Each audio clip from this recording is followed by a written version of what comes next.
La commune de Dungalao, située dans le département de Podor au Sénégal, compte 27 villages et 73 hameaux, dans lesquels se trouve répartie une population estimée à plus de 28 000 habitants. Notre ambition pour le développement de cette nouvelle commune est grande. Il est nécessaire de régler au plus tôt les besoins primaires des populations que sont l'eau, l'éducation et surtout la santé. La construction d'une nouvelle case de santé à défaut d'un hôpital de zone est d'une importance capitale pour ces populations qui souffrent énormément du manque d'assistance sanitaire. Sur 10 femmes enceintes, 6 s'exposent quotidiennement à un décès en couche faute de soins. Nous comptons sur la coopération décentralisée, mais surtout sur la coopération internationale, sur votre soutien, votre aide pour alléger les souffrances des populations dans cette partie du Sénégal. Avec la commune de Dungalao, construisons ensemble une case de santé. Ce que nous allons vous montrer, c'est la classe, ou si vous voulez l'école.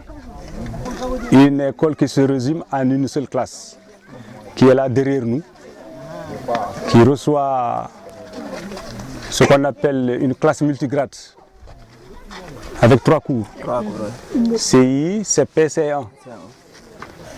Vous avez vu les images de l'intérieur, les carcasses de table, pour un effectif de 45 élèves. Les conditions dans lesquelles travaille M. Dieng. C'est une classe qui ne respecte pas les normes d'une classe, selon effectivement les normes internationales, où l'enfant doit être à l'aise avec une aération et des conditions de travail qui peuvent faciliter la maîtrise des connaissances.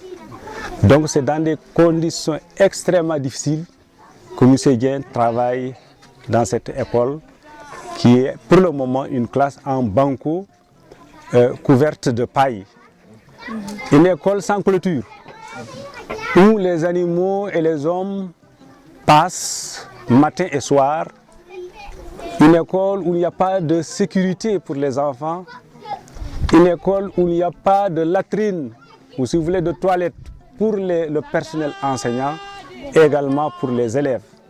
Mieux, les enfants qui veulent satisfaire leurs besoins naturels sont obligés d'aller chez eux. Et surtout les filles sont découragées. Vous savez que dans le milieu poulard, il y a la pudeur. Les filles ont honte, n'est-ce pas, de faire leurs besoins en plein air. Des fois même, ça peut conduire à l'abandon des filles. Et pourtant, nous voulons que les filles soient maintenues à l'école et qu'elles poussent leurs études jusqu'au niveau supérieur. Nous voulons transformer positivement cette classe en une école belle, modèle au niveau de la commune de Dungalao, où il faut des clôtures, une clôture, il faut des toilettes, si vous voulez, des toilettes pour garçons et filles, des toilettes pour le personnel, et des classes en dur et non des classes en abri provisoire. Et cette école qui symbolise presque les situations des écoles de la commune de Dungalao.